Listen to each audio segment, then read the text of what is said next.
Well, hey there, how you doing? Dave Fennoy here. Another Wednesday, another Ask Dave Fennoy Anything. And couple of something new with Ask Dave Fennoy Anything. Not only are we broadcasting over Facebook, but if you're on LinkedIn now or switched over to LinkedIn, we're broadcasting there and also broadcasting on Twitter as well. Three different platforms that we're on. Want to welcome you in. I am just back from Cancun. Monique and I were there for VOcation, voiceover convention about the business of voiceover. And Carin GIlfrey was kind enough to invite me to be the keynote speaker. And I went down, I worked on my speech for a while and went down and shared my story with this audience of voice actors, and everybody told me it was wonderful. I hope they were telling me the truth. And I'll tell you a little bit about what I talked about, which was, for the most part, my story, how I got started in voiceover. And the reason that I would tell my story is because when you've been doing this as long as I have and have had some of the success in my career and longevity that I've had, sometimes people think, well, it must have been this way always, and nothing could be further from the truth. I didn't start knocking on the voiceover doors right away. It wasn't something that I thought about doing before it occurred to me. I'd been a musician, a singer-songwriter. I toured around the United States, a little bit overseas. But when I got married and had a kid and realized I wasn't going to grow up to be a rock and roll star after all, I looked for something else. And what I looked for was radio, because I thought, well, this will keep me close to music, because what I really thought I was a musician. What I've learned is I am a performer. As long as I'm performing, I'm a happy guy. But once I came to California, I had been living in D.C., going to Howard University. I was a music major there. Once I moved to California, because my then wife was accepted into a PhD program at UC Berkeley. Once I was there, I started knocking on the doors of radio. And I was fairly fortunate. They always tell you have to go out of town and come back. I got a job as a continuity director. It's the person who makes sure the right commercials play at the right time. I had a part-time job a little later at a small station in Concord, California, just over the hill outside the Bay Area. And I got another job, continuity and writing commercials. And one of the things I mentioned in the speech I'm going to mention to you now was when I was interviewing for the job as continuity director at KBLX, KRE, it was two stations at the time. They asked me if I could write commercials. And, well, I had to tell them, because I had never written a commercial in my life, that, well, of course I can. And I ended up writing a lot of commercials for them. And even before I was on the air and radio, while I was doing that job as a continuity director and writing commercials, was when I first heard about voiceover. Now imagine that. I think we're living in a world now where everybody has heard about voiceover. People, if I mention what I do for a living, I'll have several people, oh, you do voice? I want to do voiceover. How do I do voiceover? Well, I was clueless. I showed up at work one day, and the morning guy on KBLX was leaving the station, said hello, asked him where he's going, and he said, and I quote, "I'm going over to the city to do some voiceover work. I make more money doing that than I do on the radio." That's exactly what he said. It's one of those moments in time that I never forgot. Then he gave me a short, a little tutorial on what I'd have to do, which boiled down to put yourself together a demo of you doing some commercials, send it to an agent, and then you get signed. Yeah, like it's really that easy.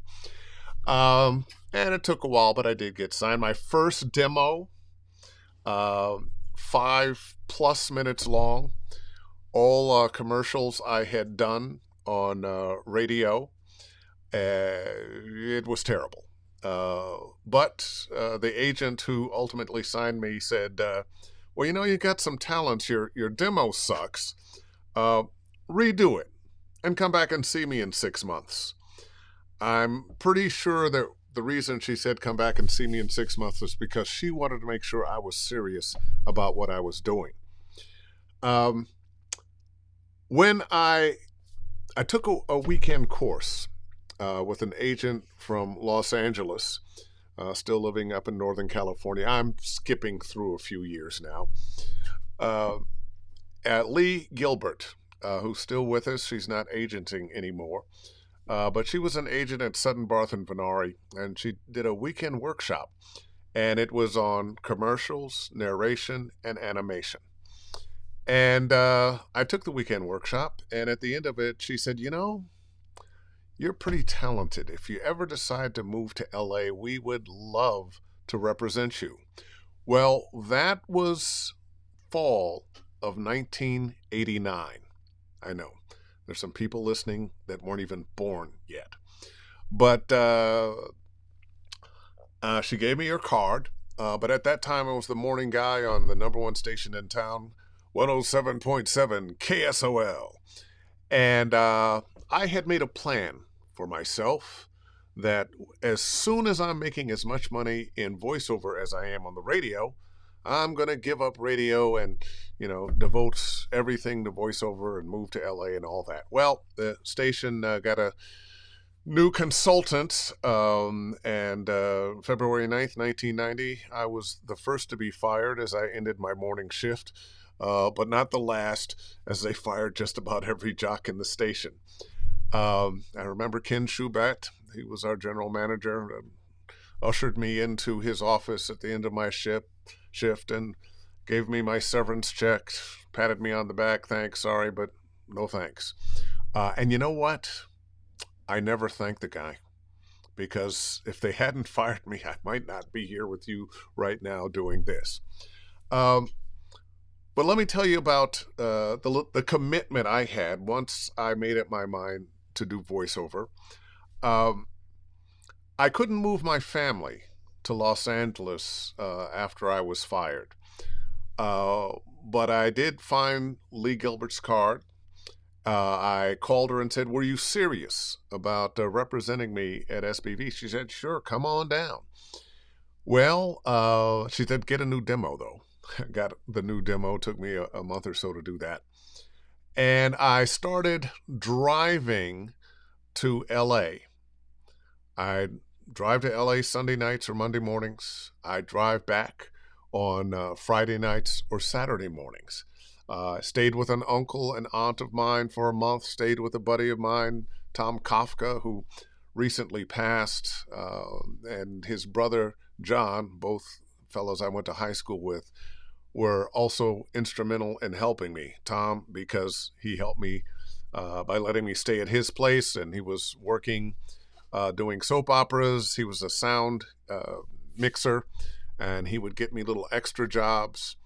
And John, because before I was fired, I'd gotten his name and address from my high school, sent out a little booklet with everybody's name, address, what they were doing. Turns out he was the cartoon director of Teenage Mutant Ninja Turtles. So I got in touch with him and said, hey, I want to do cartoons, man. What can we do? What can we do? And he said, well, make me a demo and I'll pass it around. So I made him a demo. Zoltar the Warrior. I was the narrator. I was Zoltar. Was Zoltar's sidekick. I was the evil henchman and his henchman. Did it in the radio station. 1/4-inch tape, carts. Sent it on cassette, and weeks or so after he got it, John called me up and said, hey, it sounds pretty good. I'll pass it around. And right after I was fired, which was January 9th, 1990, I started getting auditions to come down to LA for some cartoons. Now, nowadays, you get an audition, doesn't matter where it is. You go in your home studio, you do the audition, you send an MP3. To do this audition, I had to get from Berkeley, California to LA. So for those 3 times, I drove the 350 miles, leaving in time to get there for the 1 or 2 o'clock audition. Got to the place, went in, got my copy, sat in the lobby going over my lines, my role, and kind of looking up and seeing all the guys that were already doing this. And hey, how you doing? Greeting each other. They knew everybody. They knew each other. Nobody knew me. But I did that. 6-hour drive down, 15 minutes in the studio, 6-hour drive back. I did that 3 times. How many of those did I book? Not one. Not one. But I think our real job is to audition, and I knew I was in the game. Now, once I had signed with SBV, like I said, I would drive down every week. I finally did get an apartment with another guy from LA or from San Francisco that was trying to do the same thing. But back and forth every week. And I mentioned that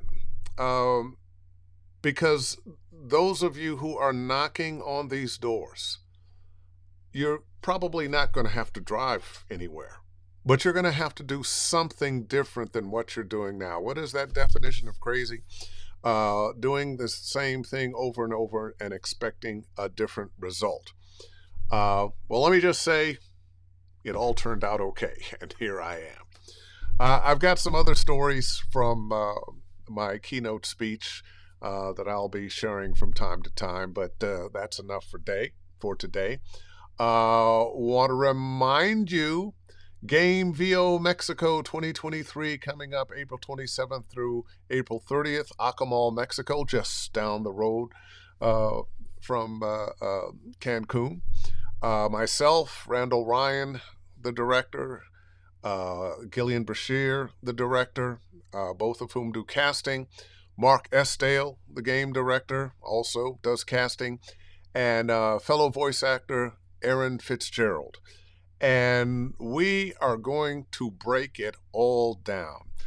This is going to be 3 days, very intensive. We are basically teaching acting, which is what you have to do if you want to be a voice in video games. And if you're a voice in video games, I always find that video game acting helps you with every other area of voiceover. You want to learn how to be conversational, learn how to be an actor in video games. You want to get some of the new dubbing work that is growing and growing and growing. Learn how to be a voice actor in video games, and it will happen.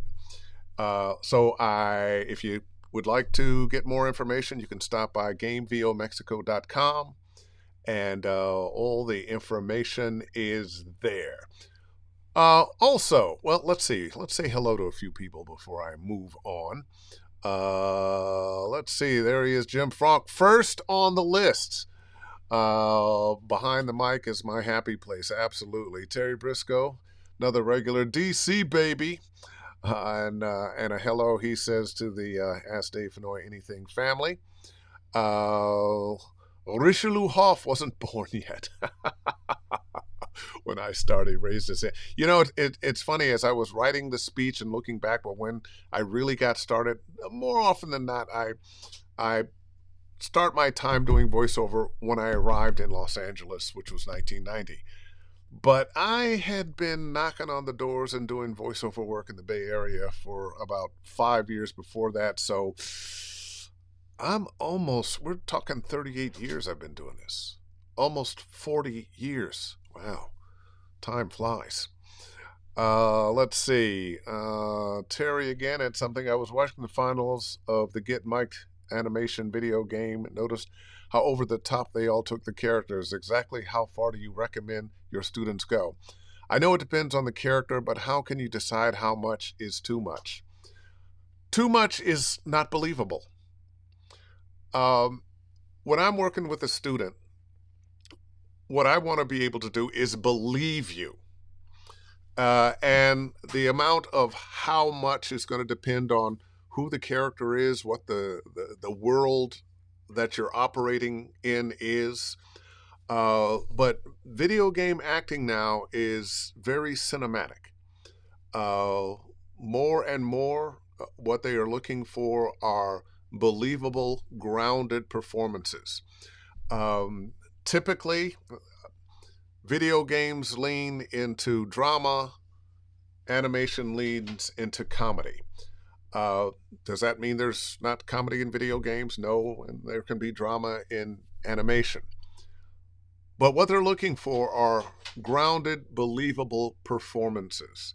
A performance that fits the genre of game, and those are analogous to movies. So any movie genre that you can think of, there's a game genre. So sword and sorcery, well, maybe you're a little more elevated and elegant.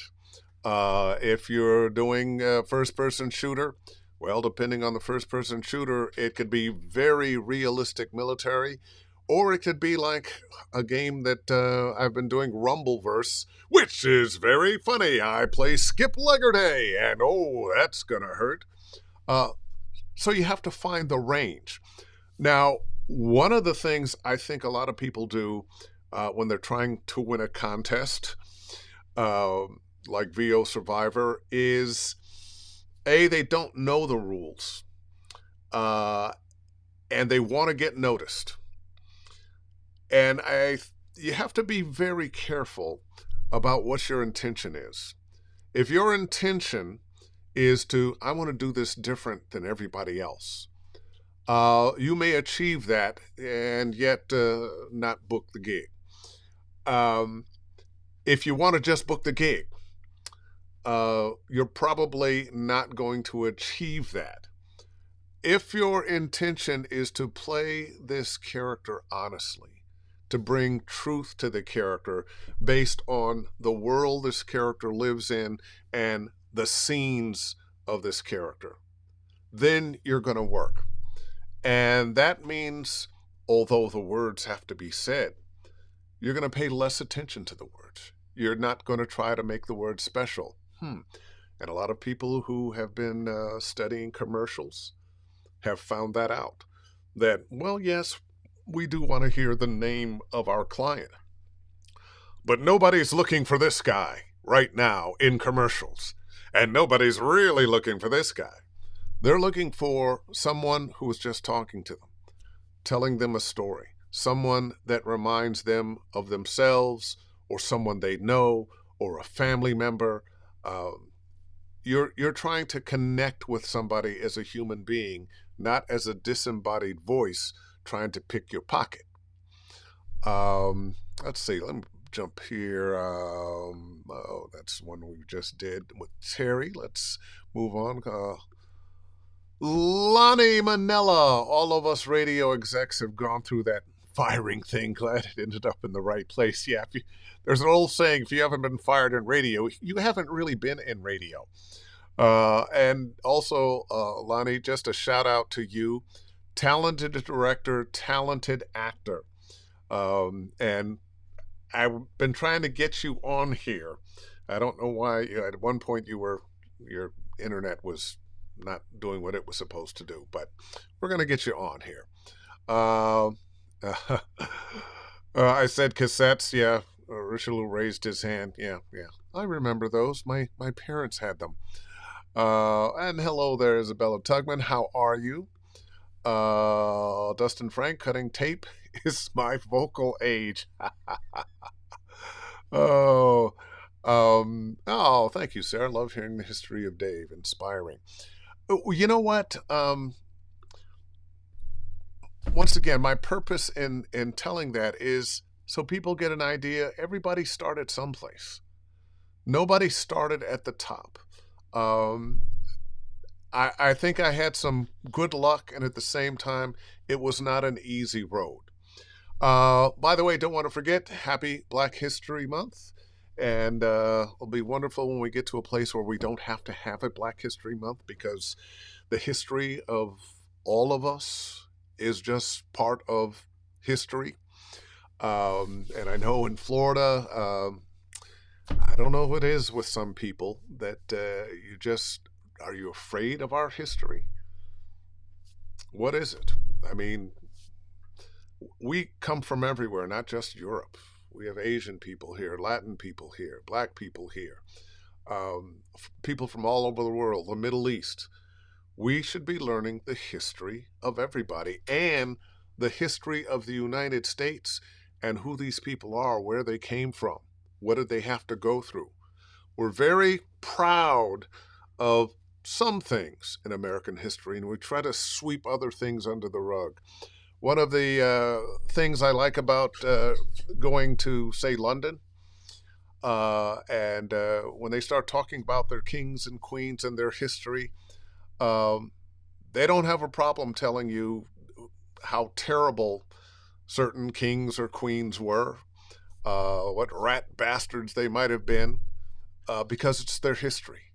And they're proud of their history, and they're still proud of themselves. And telling the truth is not going to make some kids feel bad.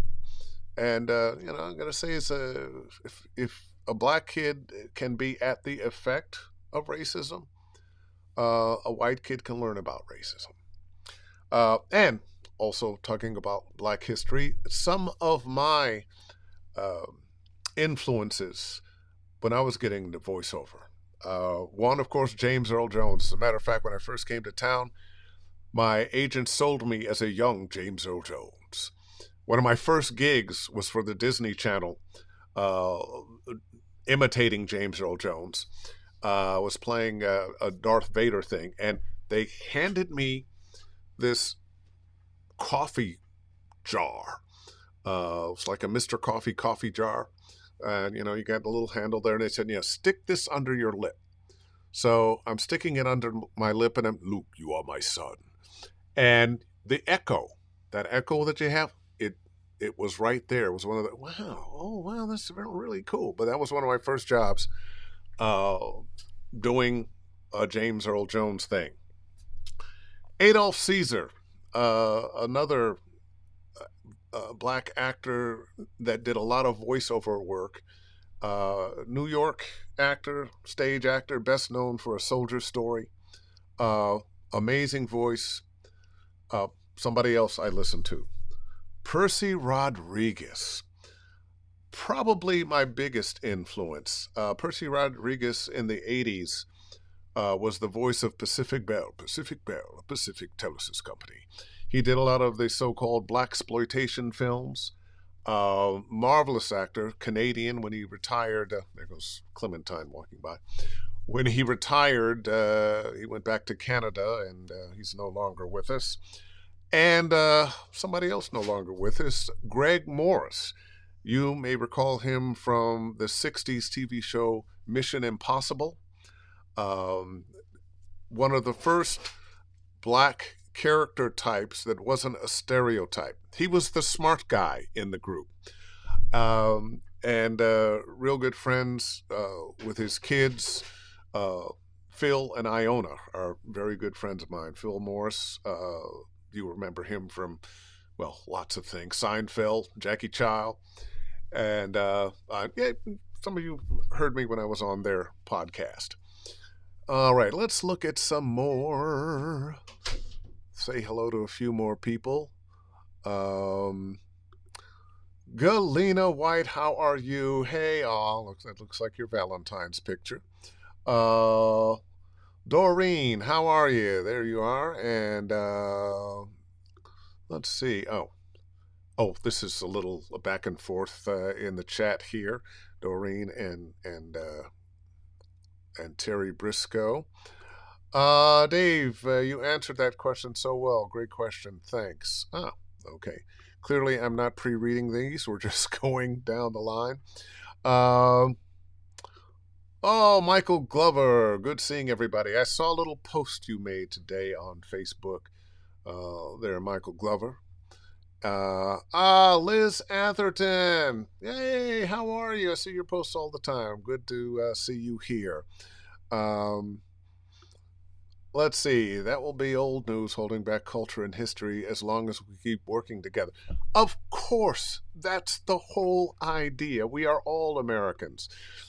And when you, I have a theory. Now, we can't go back in time, but had we all just, had we not, and when I say we, it wasn't me, uh, but had white America said, okay, fine, let's have everybody living everywhere, had we not separated ourselves, and once again, we weren't the ones who chose to be separated, uh, we would have gotten to know each other much better, much sooner.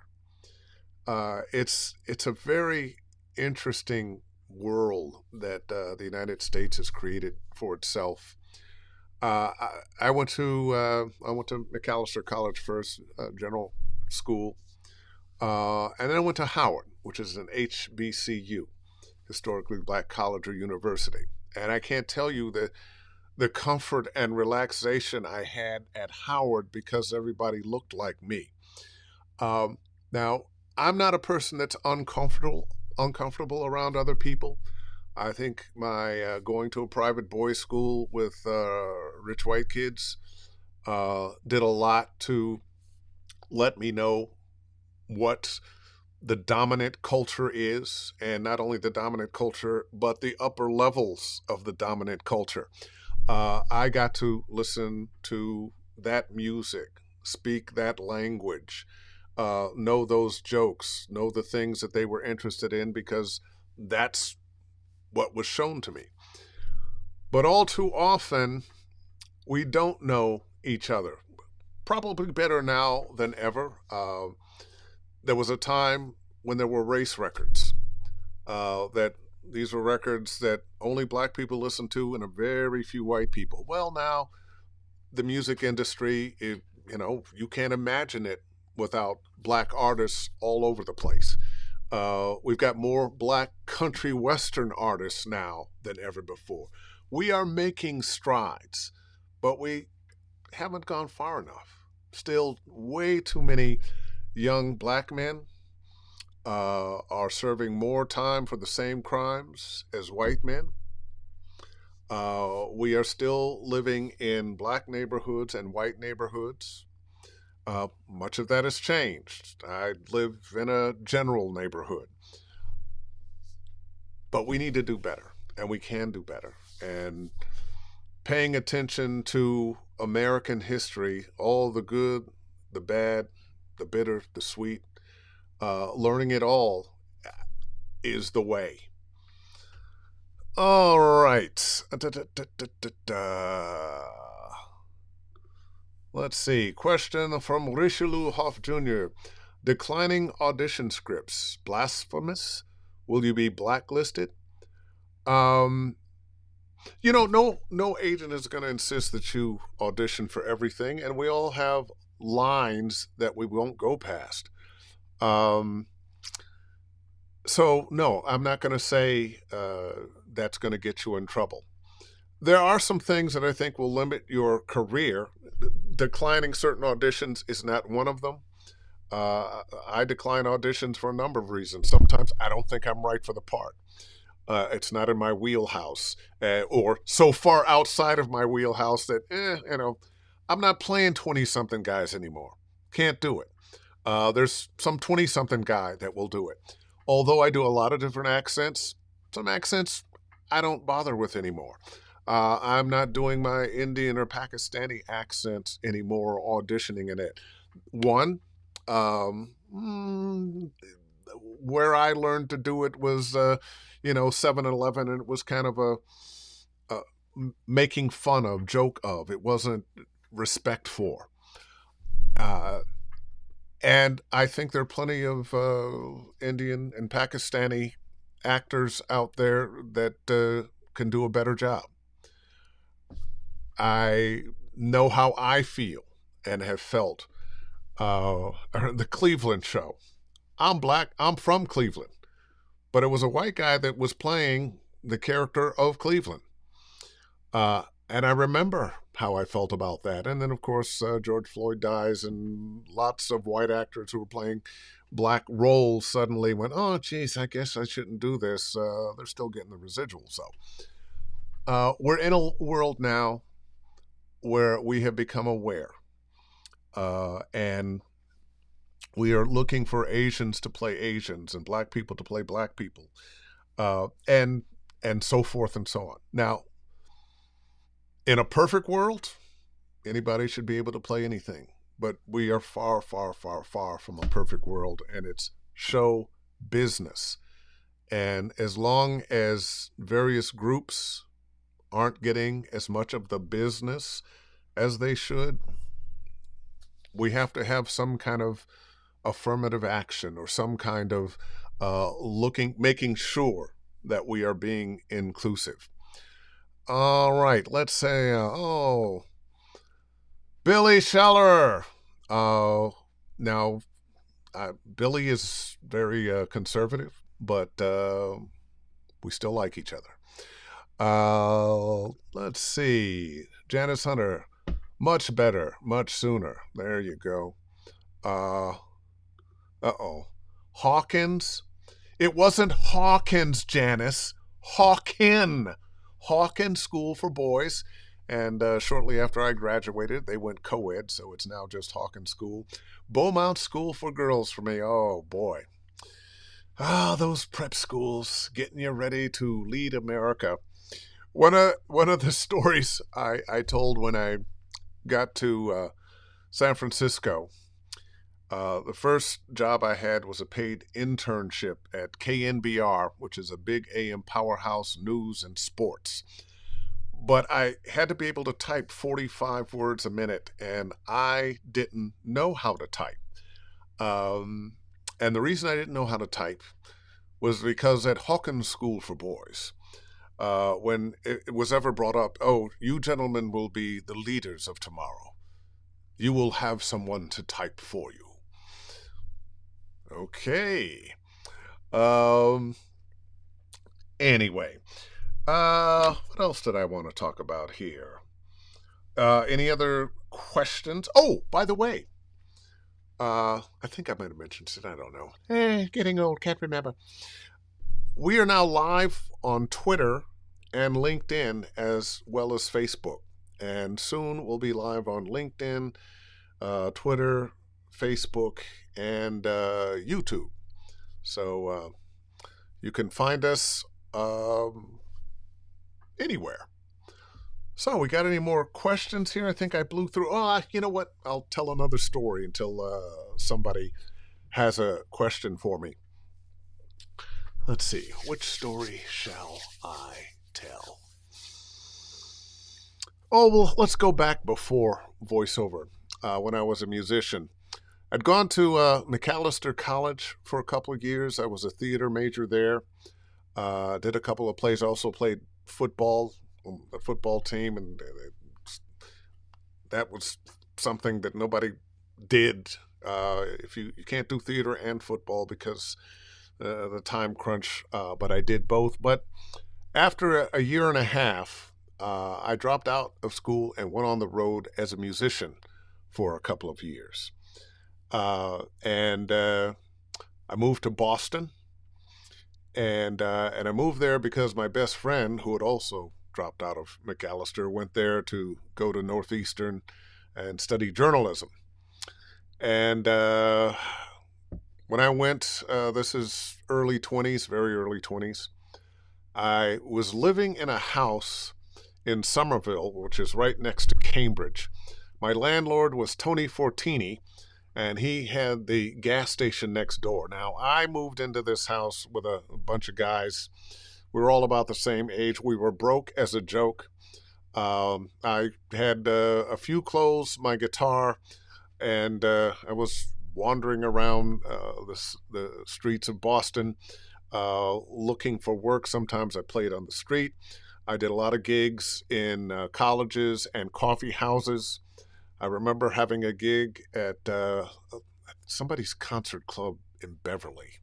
Maybe that was a different gig, but uh, went, played the gig. I was the whole show all evening. At the end of the night, the owner of the club said, "You know what? Love your stuff, kid, but I'm not going to pay you." What do you mean you're not going to pay me? But, we had an agreement. Of course, didn't have anything in writing. We had an agreement, but the bouncers that he had with him let me know that I wasn't going to get that money. And I don't think it was any more than like $50. Um,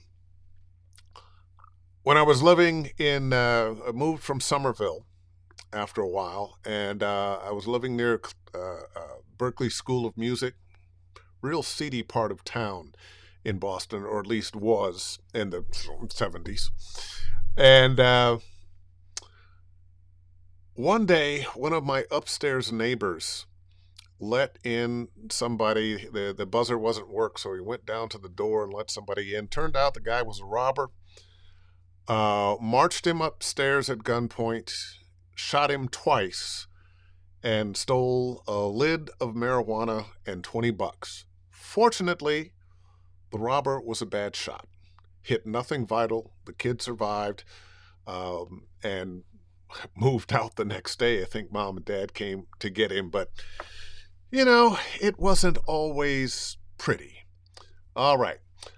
Sarah Tyndall, I've recently received some game auditions where they gave an audio sample. That's helpful, except it's usually in Japanese or Korean, and it's always a dainty voice. It doesn't seem to go with the scene sides provided.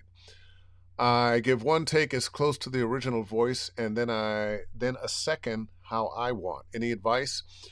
Well, one, the style of acting in Japan and Korea for their games is very different than ours. So you don't have to try to be this, because you're going to be talking to an English-speaking audience. So forget about trying to match their energy or how high and sweet their voices are. Play the character as you would play them. Now, the thing that you are going to end up doing is you're going to have to match the length of time that they're talking and perhaps lip flap. That's a big thing with all dubbing. And anime and Korean cartoons that are being dubbed into English, same. And guess what? One of the reasons that video game people who are doing anime are doing so much of the dubbing work is because we have an experience with it. You have to be able to be a good actor, and you have to be able to adjust. You're part actor or part artist, I'll say, and part technician, because you're going to have to say what this other actor said in another language in English in the same amount of time, and hopefully find a way to match the lip flap. Now, the matching lip flap mostly is going to be on the writers, which is why sometimes when you look at the syntax of anime, it's so odd. It's because Japanese sounds very different. How they put the words together is very different. Usually it takes much longer to say something in Japanese than it does in English. You'll notice that commercials that have been translated from English to Spanish, they're going along a little faster because it takes more words to say what you need to say in Spanish. So my suggestion would be, don't worry about trying to sound like the anime characters, the Japanese or Korean character. Know who the character is, what they're all about, and then play that in your voice. All right.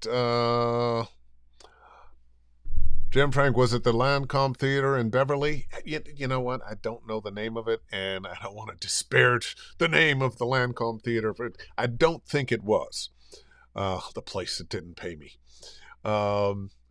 Cool, thanks. I'll keep all of that in mind. Oh, yeah. All right, there we go. Oh, Mr. Michael Glover. When I was in your studio, I noticed you had a Gibson SG guitar on the wall. Brown, a unique color for that axe. Beautiful. Was that your go-to guitar when you were doing music? Actually, no. Uh, as a singer-songwriter, I was playing a Gurion. It's a handmade guitar out on the East Coast, a Gurion guitar.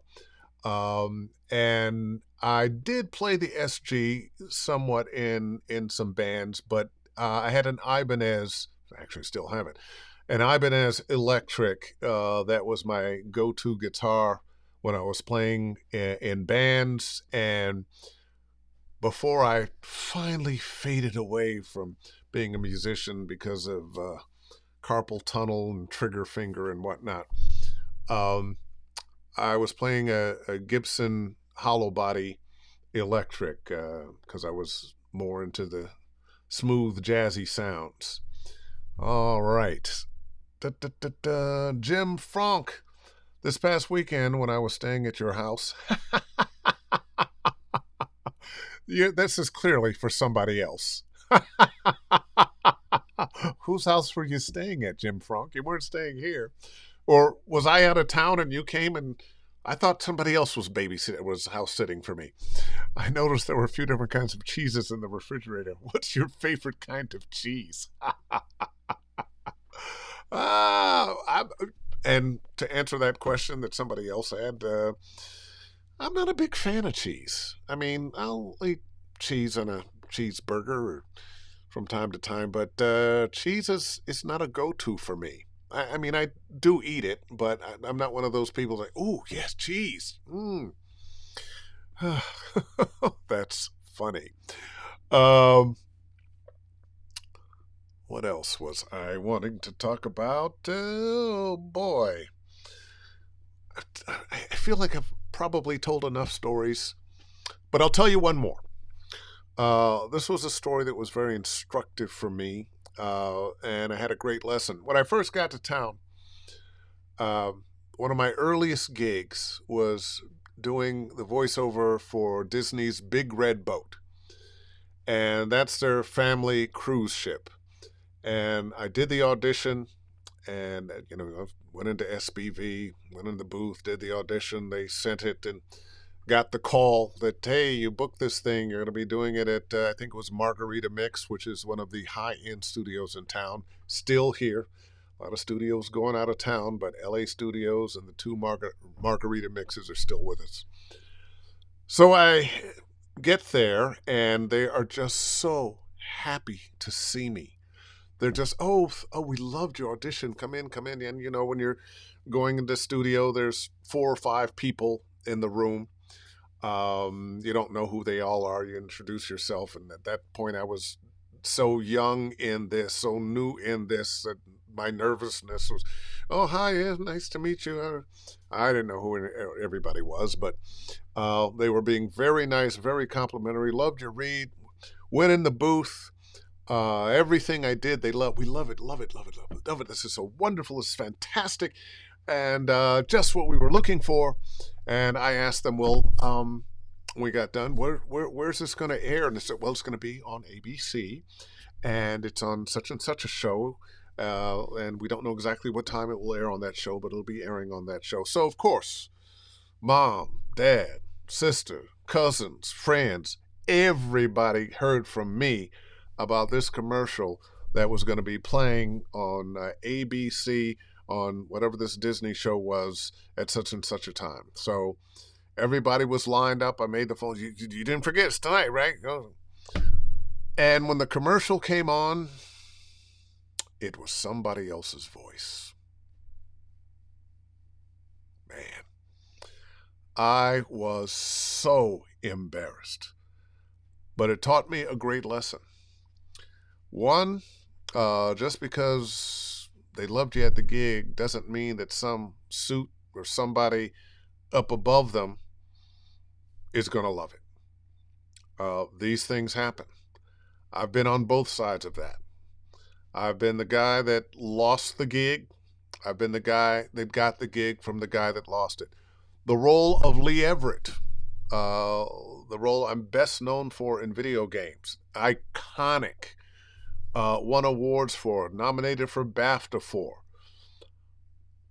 somebody else had been hired to play Lee Everett before me. The game is 5 different episodes that we did over the course of a year.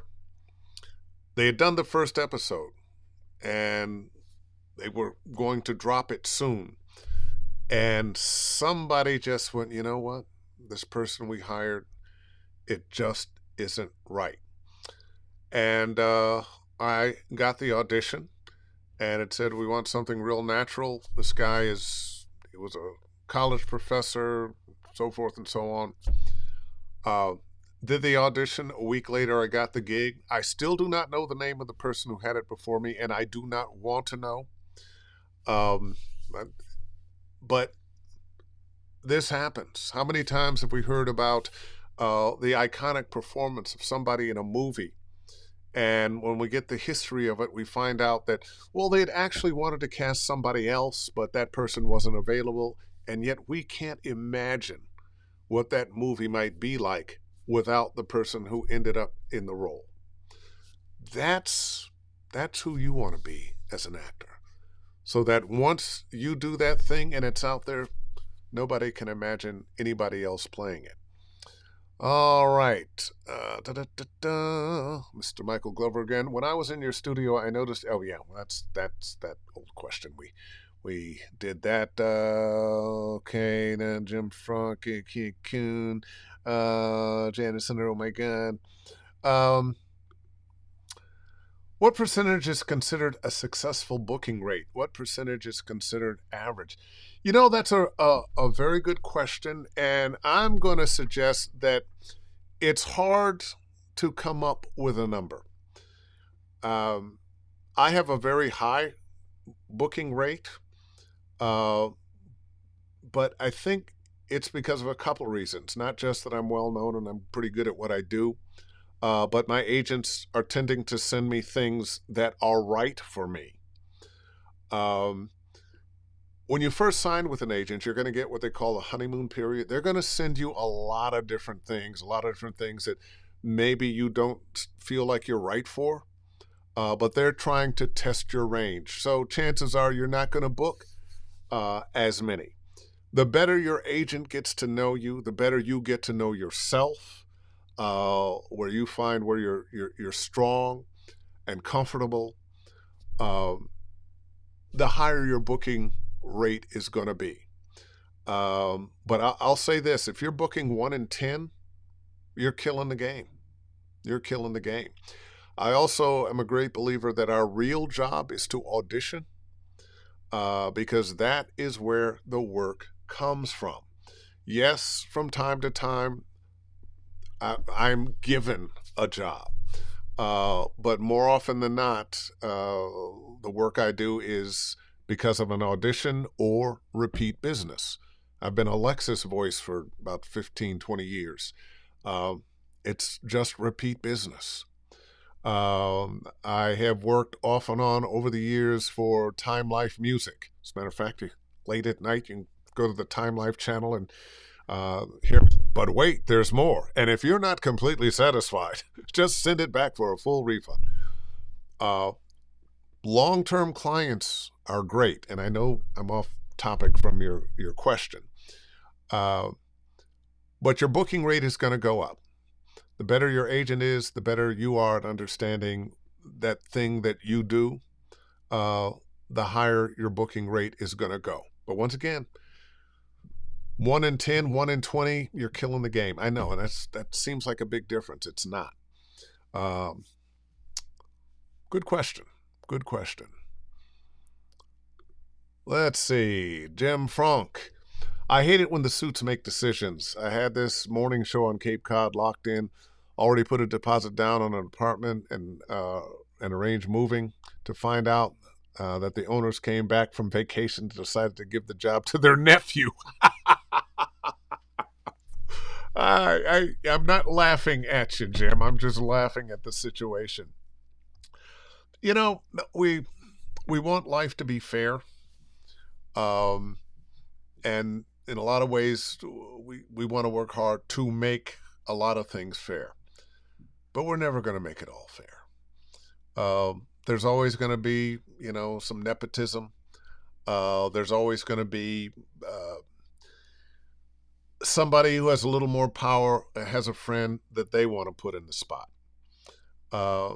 Very often, um, something else good comes your way. It's all going to balance out. I really believe you have to believe that in this work world.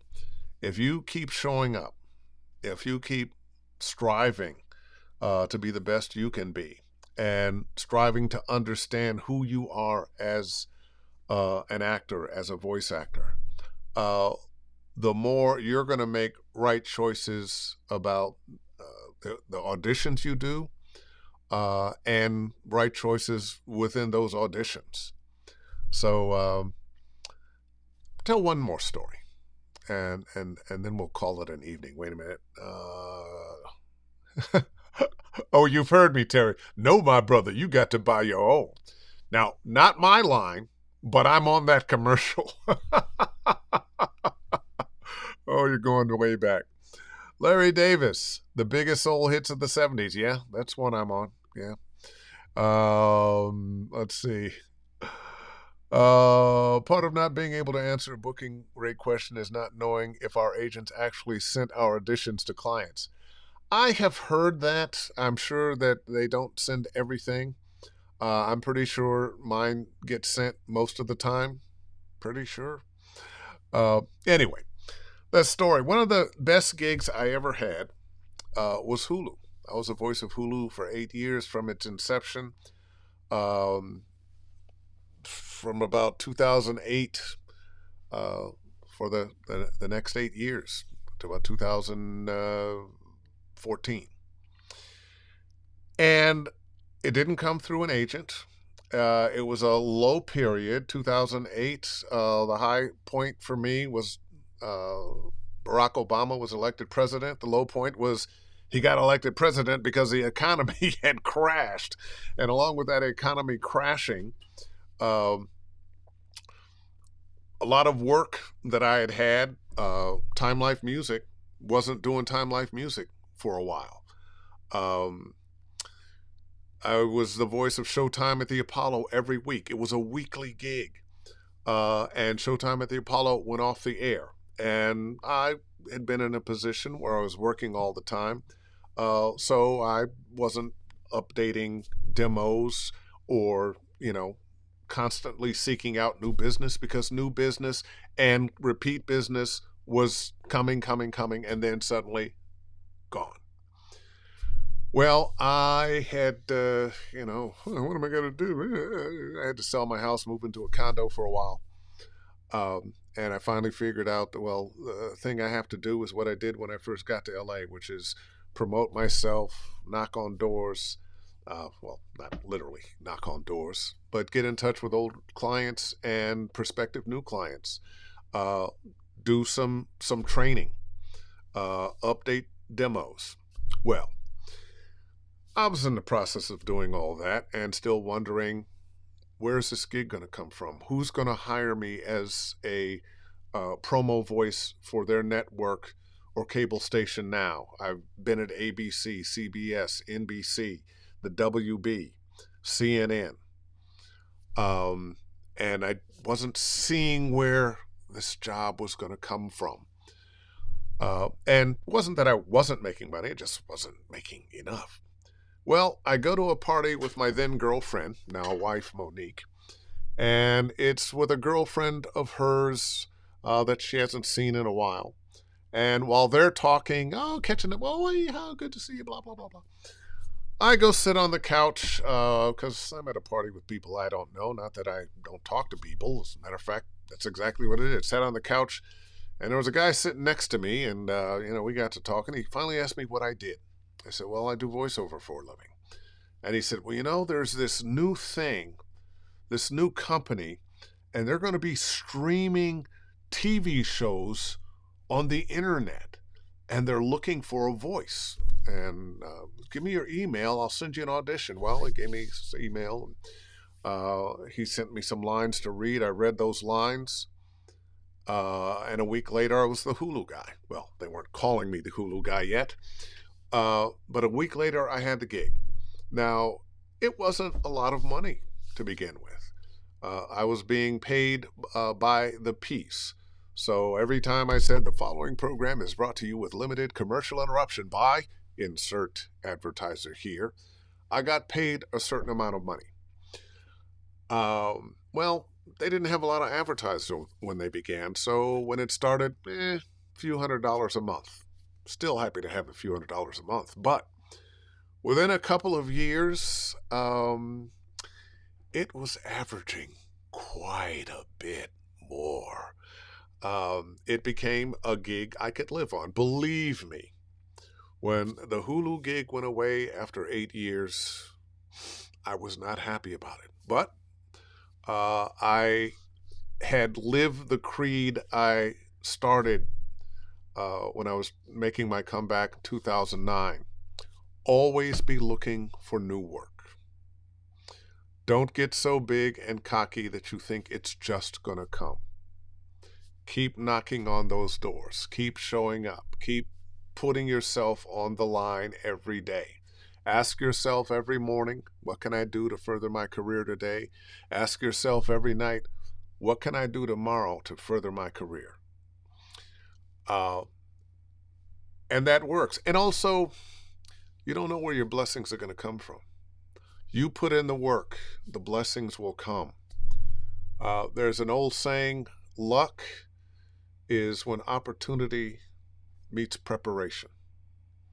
Be prepared. There will be opportunities. There will be.